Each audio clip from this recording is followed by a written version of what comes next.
Բարև ձեզ սիրելի 9-րդ դասարանցիներ, այսօր նոյեմբերի 3-ն է երկուշաբթի եւ մեր այսօրվա նոր դասն է Սասնա ծռեր էպոսի ստեղծման եւ գրառման պատմությունը։ Մեր այսօրվա դասի նպատակն է ձևավորել պատկերացում էպոսի վերաբերյալ, ընկալելի դարձնել եւ ամրապնդել գիտելիքները հայ լուսանկարչության 4 ճյուղի մասին,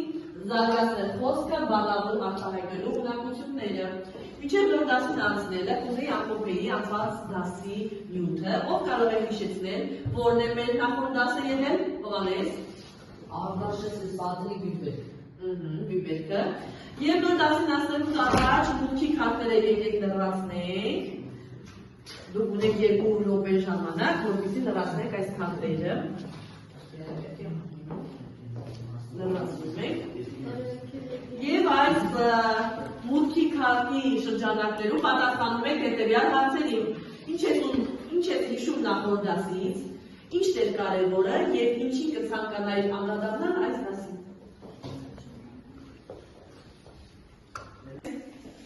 Այո։ Ինչ ես հիշում նախորդ դասից, Արտաշեսի սադրիից եւ պատմություն։ Ահա, երկրորդը։ Ինչ է կարևորը, որ սեր փող չես գնի։ Այո։ Ինչի կցանկանայի այս դասին կրկին անդրադառնել։ Նախորդ դասը շատ հասկանալի ու մաչելի էր։ Չես ուզում որևէ կերպով անդրադառնալ։ Ահա, լսում եմ քեզ Լուսինա։ Ինչ ես հիշում նախորդ դասից, հիշում եմ, որ Արտաշեսը գերի վերցվեց Ալաների հալաժառանգին եւ քույրը խնդրեց, որ իրեն փոխարինեն, որ փոխարեն, այսինքն եղբորը Ճիշտ ձևակերպի միտքը։ որ քույրին եղբորը փոխարեն գնալ գերի, որտեղ գերի։ Ինչ է կարևորը։ Կարևոր չի թե ինչքան փող ունես, կարևոր այն է թե ինչքան բարի եւ հոգատար ու մարդկային ես։ Ես ամենաշատը տպավորել ես ստեղծագործությունից, որ սեր փող չեմ գնում։ Մեր դասն է հայկական էպոսը։ Նախ ուզում եմ անդրադառնալ, թե ինչ է իրենից ներկայացնում էպոսը եւ որն է էպոսի ժանրային առանձնահատկությունը։ Էպոսը ներկայացնում է որևէ ազգի մշակութային կամ ինքնաճանաչողական ոգի, դա կարող է վերաբերել նաև ինքնության կամ անկախության ձգտող որևէ էթնիկական եւ լեզվաբանական խմբի։ Էպոսը, հայկական էպոսը ձևավորվել է 8-ից 10-րդ դարերի ընթացքում, երբ հայ ժողովրդի վրա մեր տարածքում գերակշռում էին եւ հարձակում էին գործել արաբները։ Ուրեմն էպոսը, սակայն էպոսի նախնական հիմքերը գալիս են դեռևս հին ժամանակներից, անգամ մեր թվականությունից առաջ։ Աստվածաշնչի մեջ անգամ կան հատվածներ էպոսին վերաբերող։ Էպոսի էպոսի մասին առաջին անգամ հիշատակվել է 16-րդ դարում, երբ պորտուգալացի ճանապարհորդները Տեն Գերոն եւ Ալֆոնսոն գալիս են Սասունի դաշտավայրի շրջագայրում եւ հասարակ ժողովուրդը լսում են այդ պատմությունները։ Իրենց ճամփորդական նյութերում գրում են դրա մասին։ Իսկ առաջին գիտական մշակումը կատարվել է Գարեգին Սննդյանի կողմից 1873 թվականին Մշոանից գյուղում։ Նաեւ մեկ անգամ այս գյուղում լսում է ասացողների կողմից էպոսի մի տարբերակ եւ շատ հետաքրքրվելով նա արձանագրում է դա։ Հետագայում երեխաներ եւ Մանուկ Աբեքյանը ուսանող էր Գևորգյան Ջեմալյանում, պատահանքը ծանոթանում է Գևորգյան Ջեմալյանի պահակներից մեկի հետ, Նախո կամ Նահապետ Գերու հետ, ով նրան պատմում է էպոսի հերթական տարբերակներից մեկը։ Երեխաներ, մինչև 1980-ական թվականները հավաքվել է 160 տարբերակ, այսինքն մեր էպոսի շատ տարբերակներ ունենք։ Եվ էպոսի հազարամյակի կապակցությամբ 1939 թվականին որոշում են այդ տարբերակների հիման վրա ստեղծել համահավաք բնագիր եւ 1939 թվականին տպագրվում է Սասնա ծռեր համահավաք բնագիրը, որի վերնագիրը լինում է գլխավոր հերոսի Սասունցի Դավթի անունով։ Գլխավոր հերոսը Սասունցի Դավթն է։ Մեր էպոսի առանձնահատկությունը այն է, որ նա բաղկացած է 4 ճյուղից եւ սերունդները մեկը մյուսին փոխարինելով հաջորդում են մեկը մյուսին։ Սասնա ծռեր էպոսը բաղկացած է 4 ճյուղից, առաջին ճյուղը կոչվում է Սանասար եւ Բաղդասար, երկրորդ ճյուղը կոչվում է Մեծ Մհեր, գլխավոր հերոսի անունով, գլխավոր հիմնական ճյուղը կոչվում է Սասունցի Դավիթ, իսկ վերջը վերջանում է փոքր բների ճյուղով։ Երեխաներ,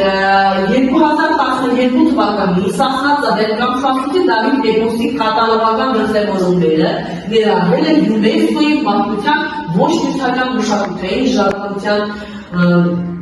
ցանկում եւ համարվում է ՈՆՄԺ,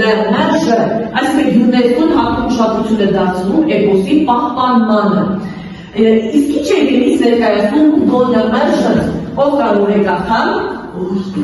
լսում եմ թե ջեմա, ինչ է ոՆՄԺ-ն, որն է ոչ նյութական ասա, Լուրիս,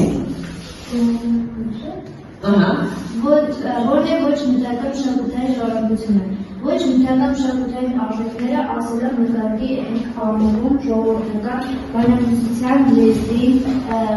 բարբարներին և խոսվածներին, տեղամուններին, զինանշանային և ազգային այլ խորհրդանիշներին բովանդակությանը, ավանդական արհեստներին, ազգային սովորություններին, ավանդույթներին, տոներին, ծեսերին, հասարակական կենցաղին, վարվեցողության ձևերին և կանոններին, ժողովրդական արվեստի, տնտեսական գործունեությանը, կենսապահովման մշակույթին, հավատալիքներին, պաշտպանքին, գիտական հետազոտություններին, արդյունքներին և մեթոդներին։ Հիմա երեխաներ, քանի որ դուք ազգային փոքրամասնության դպրոց եք ներկայացնում, ես նախապես ձեզ խնդրելի, որ ամեն մեկը ձեր ոչ նյութական մշակութային արժեքները ներկայացնեք այս դասում։ Ես ներկայացրեցի Սասնուտի Դավիթ էպոսը, իսկ դուք էլ ներկայացնում եք ձեր մշակութային արժեքները։ Հիմա կուզեի սկսեմ Քրիստինա քեզանից, տեսնեմ դու ինչ ես ներկայացնելու, ոնեցի։ Ես ներկայացնում եմ ստեղը։ Ստեղը ամեն եզրի ունենում է իր տանը ստեղ և հատկացում է փոքրիկ անկյուն ստեղի համար։ Ստեղը ինքը բաղկացած է ներքնակից, վերմակից և բարձրից։ Իսկ քան է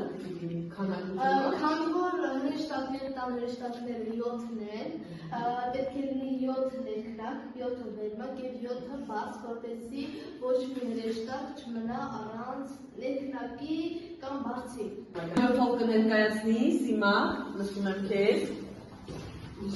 Դու ինչ ես ներկայացնելու։ Ազգային խոհանոցը։ Մեզներս ունենք շատ համեղ ճաշատեսակներ, որոնցից է սաջի խորոված, շիլա գարանուսով, շլըտ, ավելիկով, ապուր, դանուկ, շուրուկ, հալա։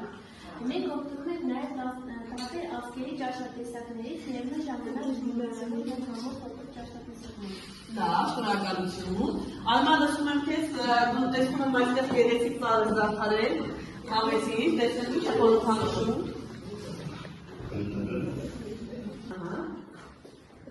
Այս զարդարանշությունը ազատվաշի փեսնուր է գրգից թապետալիս հարցի և հավաքվածների շուրջը, որը նշանակում է սեր, քաղցրություն, տկավերություն, բացի դրանից ազատվաշին ժողովրդի մեջ բարեցում է զարդարանած արճուրը, որի միջամասում կապված է գույնավոր կտոր և հավաքվածները այս կտորի մեջ են դնում իրենց նվերներ, որը վերջում ասում է ազատվաշում։ Գումար հասն ազատվաշում։ Լավ, հիմա լսում եմ հաջորդին, Ջեմա, մոտեցիր։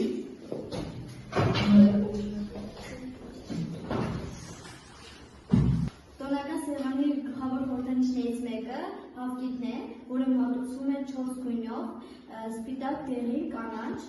Սպիտակը խորհրդանշում է արսու մաքրություն, դեղինը արևի պատվին, կանաչը բուսականության, կարմիրը կակաչի գույն։ Չարշամասարեսալեին ծրի կճեպը չեն լսում աղբամանան, այլ թափում են այրում, որ բերք բանություն։ Հողին է տանից, հողի հետ է խալվում։ Լավ, հետաքրքիր էր, շատ հետաքրքիր որոշում, շնորհակալություն։ Շատերը կարծում են, որ եզիները արևապաշտ են, բայց դա այդպես չէ։ Մենք արևի ուղղությունը նայելով աղոթում ենք։ Երեխաներ, իսկ կան լեգենդներ, ավանդազրույցներ կապված արևի հետ և տեղյակ եք արդյոք դրանցից։ Կարողա՞ք ասել։ Ասա։ Արևը հավատում է երկրի բոլոր ազգերին, բայց հրեշտակները չեն բերի եզդիներին։ Արևը առանց ասում է, առանց եզդիների ես չեմ հավատելու։ եւ ասում է հրեշտակներին, որպեսզի եզիներին բերի։ Հրեշտակը եւ եզիներին բերում է նոր բերում է եւ արևը նոր սկսում է լուսավորվել։ Այդ օրվանից սկսած եզիները գնահատում են արևի քայլը։ Այդ քայլով արևի այդ դերով դրա համար եզիները բարձր են գնահատում։ Այո, երեխան շատ կարևոր իմանալ, որ ձեր կրոնը բացառում է արևապաշտությունը։ Դուք ունեք սրբություններ, 3 սրբություններ, բայց արևը դրա մեջ չի մտնում։ Նաև հետաքրքիր ձեր տարազով կարող է ներկայացնել տարազը, Քրիստինա տեսնում եք, ոչ միայն հայ ժողովուրդը ունի լեգենդներ, զրույցներ, ցուցադրություններ, այդպես էլ եզի ազգը ունի եւ խաղում եք դրանք։